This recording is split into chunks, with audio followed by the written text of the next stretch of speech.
Hey Raiders and Raiderinas, how the heck are ya? I'm Fastidious and welcome back to the channel. It is day 9 in the free-to-play series, and in today's video, we're getting it going with 3 starting the campaign. What is the easiest way to do it, and when should you get it done? Plus, I've drawn up a live Google Sheet so that you guys can easily track and visualize this account's day-to-day progression. And finally, we have the channel's first ever Raid Shadow Legends account giveaway, but more on that later. Let's get to it. Fastidious. Fastidious. Alrighty, before we dive in, I want to talk about today's gift. Thought it was interesting. You know, I'm not complaining. It had the same kind of structure as the past 2 days where we get the 1 ancient shard and 500,000 silver. And this time we also got 3 full energy refills. That being said, compared to that incredible day 1 gift, it really does pale in comparison. But I think there is hope. You know, it's 5 days of free gifts. For anyone who didn't know, just the 5 days. Maybe day 1 is incredible, and day 5 is gonna also be incredible. And we're gonna be left with this kind of strange gift sandwich with 2 unbelievable pieces of bread, day 1 and day 5, and then 3 kind of questionable pieces of meat. You know, day 2, meh. Day 3, meh. Day 4, I don't know. But that's just my hope. Maybe tomorrow's gift is gonna be unbelievable. But moving on to this giveaway account, shout out to one of my clanmates, Sao Fun, who messaged me with the account and the idea. And I'll put it on screen right now. You can see it's a pretty great account. It's kind of what I've described as like a mid-game dolphin to whale account. It's got 11 legendaries, how nice is that? And 2 voids. But really we're not gonna count Visix, so just Valinor, just the 1. But on top of that, 12 champions already leveled to 60 will be fantastic for progression, and some incredible Void epics. We've got Skytouch Shaman, so good nowadays in the arena, and the one, the only Maneater. So you're just gonna need 1 more for those beautiful unkillable teams. And what are the details on this giveaway? Well, first off, details on the account. I'll dive much further into it in tomorrow's video and actually log on to the account so you can see how they're doing in arena, how they're doing in dungeons, and so on. But in terms of the giveaway, that will happen at 100 subs or next Thursday, 1 week from today, whichever comes first. So all you have to do to be enrolled is like each video from today until the giveaway happens and comment. And you can enter multiple times. So if you like every video, comment on every video, you'll get multiple entries for every time you do that. But let's move on into the meaty portion of today's video. So, I want to go over this Google Sheet I made. What I've made here is really a very simple daily progression log. It's kind of a calendar in which I can check off anytime I reach an important milestone or benchmark in terms of progression within the game. So if we look here, you'll see we've got the 9 days we've gone through so far, and then let's see, how many is this? 1, 2, 3, 4, 5. The 9 aspects of the game I think are indicative of progression and completing the game. So we've got campaign, obviously, arena, clan boss, spider, dragon, ice golem, fire knight, the keeps, I lumped them all together, and minotaur. So you might be looking at this and saying, Fastidious, this is looking pretty barren. Well, that's for 2 reasons. 1, it's only day 9, so not that much has been done yet. But 2, I personally am only choosing to mark off to denote moments that I consider to be important and significant in terms of account progression. So let's look at the artifact dungeons. If you see, of the 4 artifact dungeons, the only one that has anything written in it yet is Dragon. Now why is that? Dragon's the only dungeon so far where I've made a real push and reached a level that I think is significant. As you can see, we're on Dragon 11. Spider, on the other hand, we're only on Spider 6. To me, that wasn't significant enough to log yet. However, it will start filling out. And when it does, that will be a really interesting moment for you guys to see an extra use of this progression log.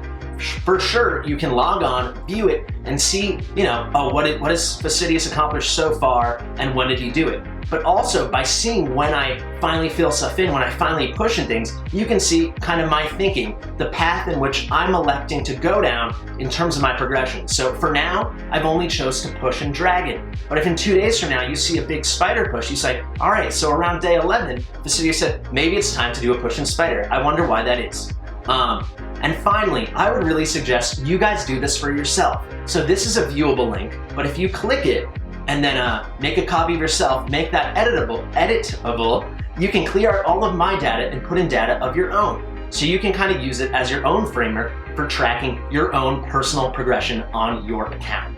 Also, I'd like to give a shout out to Koss, another clanmate of mine, who made this suggestion and had the idea for creating a log just like this.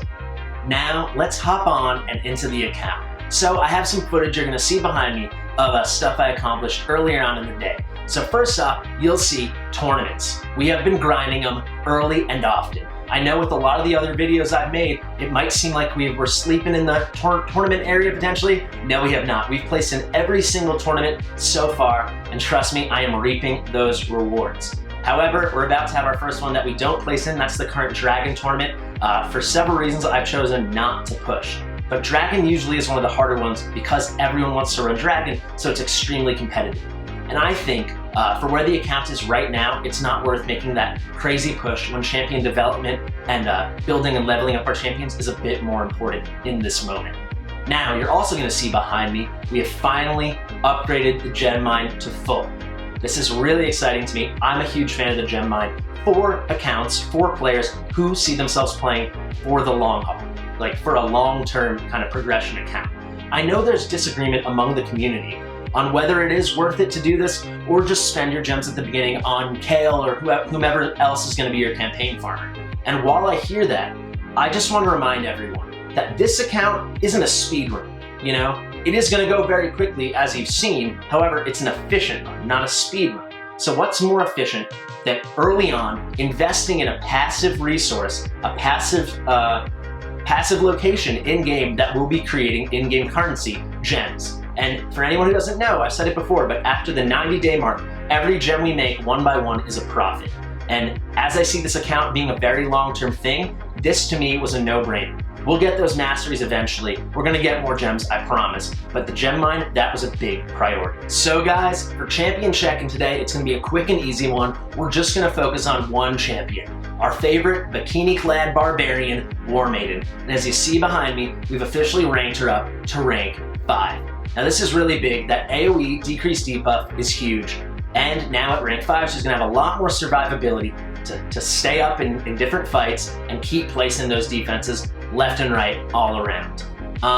Who's next, you might be wondering? You know, I'm leaning Outrider. However, I think for now, these next 2 days, we're gonna focus just on bringing food up to 3 stars and 4 stars because I wanna see tomorrow in the 2x Sacreds and Saturday in the 2x Voids if we pull anything, maybe not game-changing, but really that will expedite account progression. So I'm gonna hold off just a bit, but we're gonna keep leveling up that food. And you guys might be wondering, why am I gonna be doing pulls? Well, I think for the age of this account, for how young it is, it's really important that I'm not gonna pull all the shards, but that we pull a couple each day to see if we can get some kind of, as I just said, account boost, some kind of champion to really jumpstart us a bit more and get the ball rolling. And also, it's gonna be a really fun weekend. Starting tomorrow, Friday, Saturday, Sunday, each video will also feature a kind of micro shard pulling session with my girlfriend Johanna. And each video will not only feature this account shards, but my main account shards, and also every day I'll feature another friend or viewer or clanmate who's lending me their account to open shards for them. So be sure to tune in. So guys, let's talk 3-starring the campaign. What did we get done today? Well, let's hop on in. DLC, I'll run hard. Let's start on normal. Normal, we've made it all the way to the end. Let's collect our Void Shard. We might need it on Saturday, we'll see. Now let's hop into hard. How far did we get? So close. We're at 230 out of 252 stars. Will this ever load and let me collect my gems? Let's see. There we go. And some brews, how nice is that? We're very close. The only thing that stopped me was I ran out of energy. However, I promise that will be done by tomorrow and we'll have our first ever Sacred Shard on the account. How nice is that? But you guys might be wondering, I said in the intro, I'm gonna tell you the easiest way to 3-star campaign on each difficulty and when to get it done. What do you mean by when? Well, I'm saying there is no reason to 3-star each difficulty of campaign as fast as possible. You know, you get no new progression by 3-starring the campaign, you just get new rewards. So I recommend you wait as long as possible. So what does that mean? Well, for me, it was till the first 2x Sacred came along, the first 2x Void. Now it makes sense to expend that extra energy and make a push, finish the 3-star, and get that done. But why wait? Let's talk about it in 3 steps. I'll put it right behind me. Number 1, like I just said, you don't want to avoid wasting your energy unnecessarily early on. If you can help it, don't use that energy 3-starring the campaign until you need to, until you need those rewards. So an exception would be, let's say you happen to start the game on a Monday, a Tuesday, a Wednesday, and that weekend right away was a 2x on voids. Then I would say, maybe focus on clearing normal, 3-starring normal as fast as possible. You're gonna want that extra void shard, maybe get a great void pull your first weekend in the game.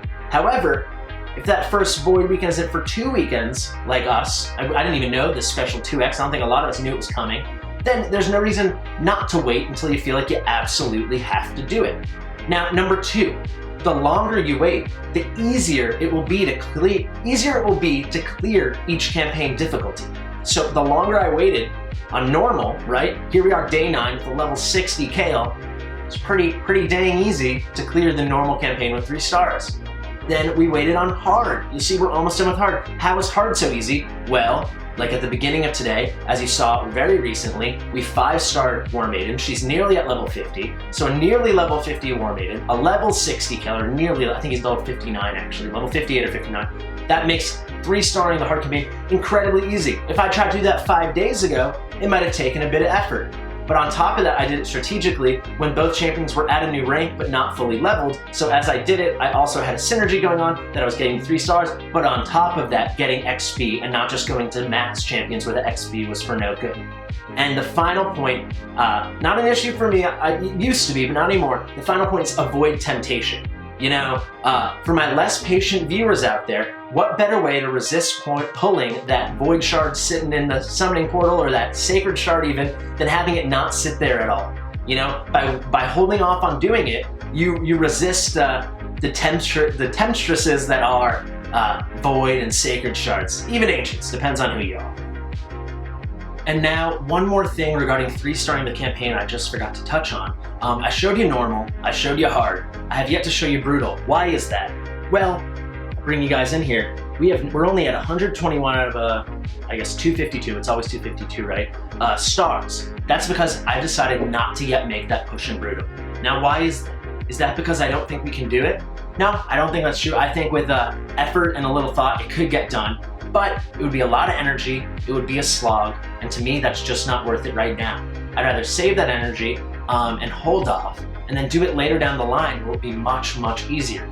On top of that, the reward, for me, there's no rush to get it. I don't think we need a second sacred shard yet. I'm content with the 1 sacred shard we're going to pull tomorrow for the 2x, and then hold this sacred shard for when the actual full 2x sacred shard weekend comes along, and I'm almost certain it's going to line up with that March 16th Fragment Fusion, so we'll reap the benefits there. But enough of that stuff. I say we get into some clan buffs. So how we're doing on clan buffs? Well, easy. Did we run easy there? I don't remember. I really need to start remembering. No, I think we've only done normal. Been efficient though. As you can see, the 1 key is looking mighty fine. 1.65 million, that's way above the 1.2 we need for a 3 key. Let's do a normal run. Let's show you guys what it looks like. Green again, Spirit Affinity, we love that. Goes great with our Kale and our Frozen Banshee. I've also worked on Frozen Banshee's gear just a bit, so she should be even stronger. Let's see how we do.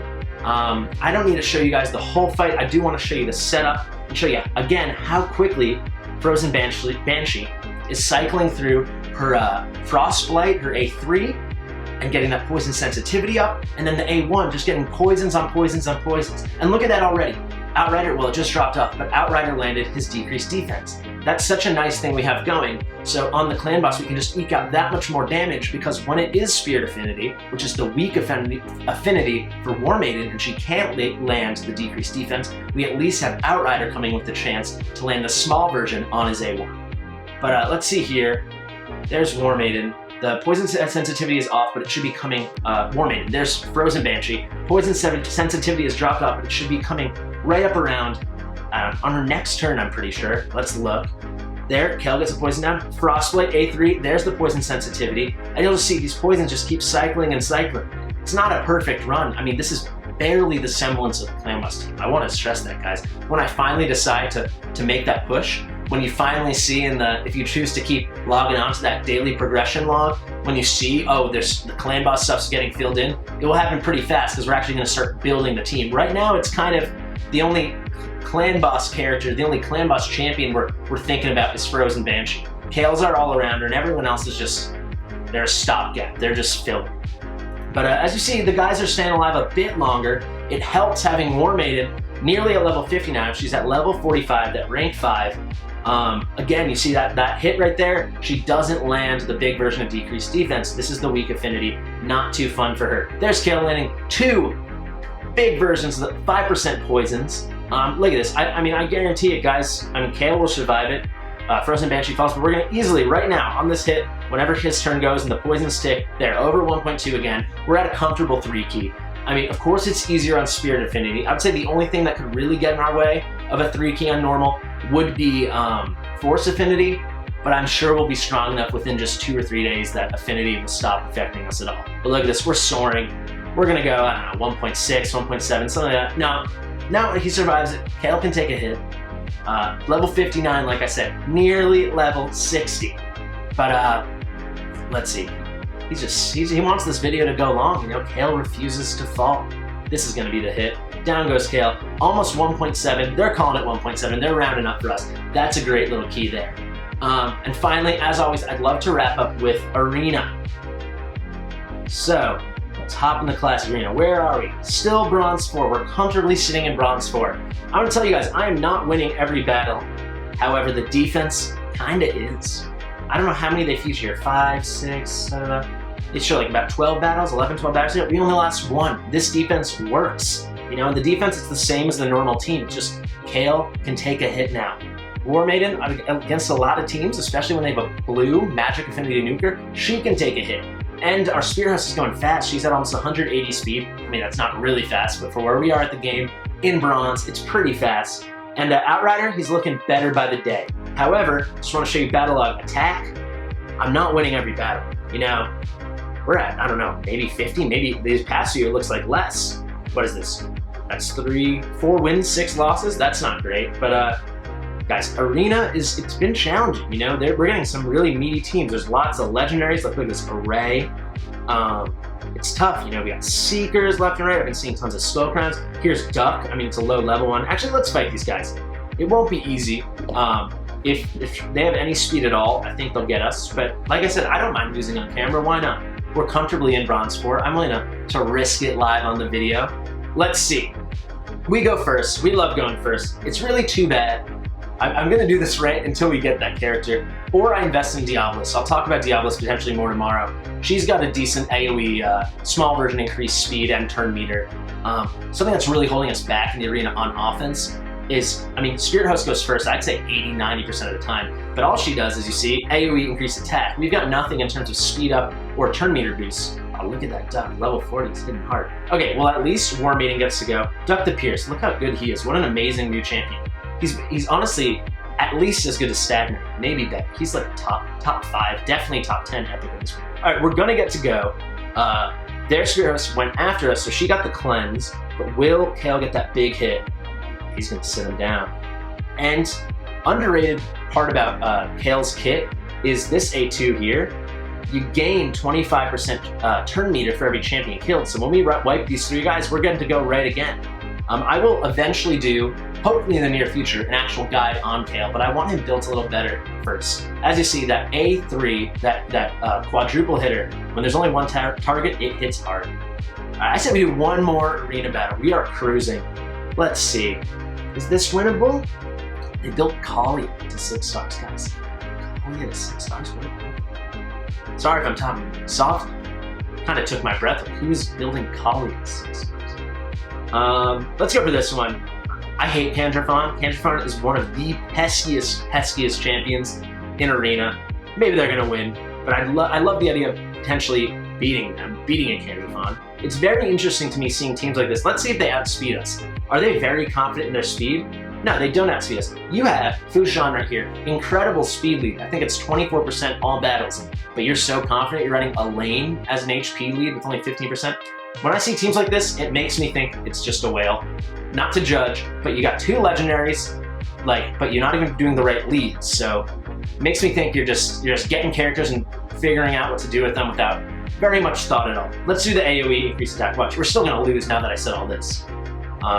That Elaine hits hard, all that without even a decreased defense. We get to go next with War Maiden. If Kale can cut in, we've got a shot.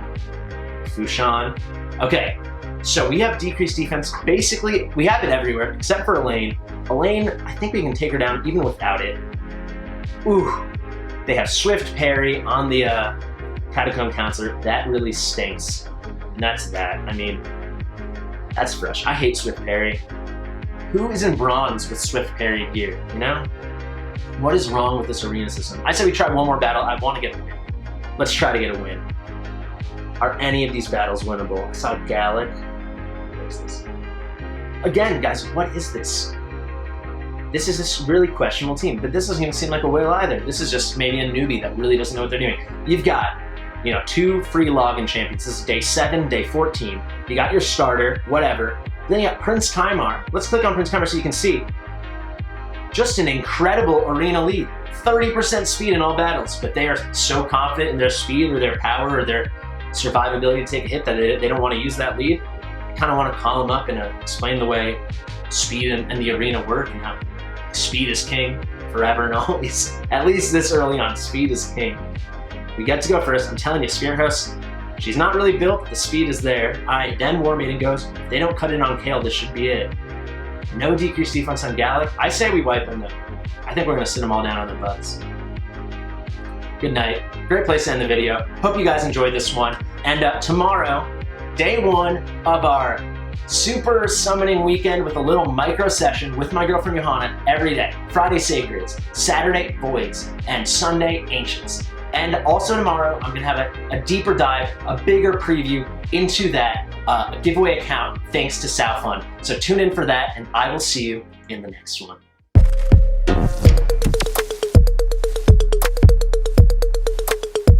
Fastidious.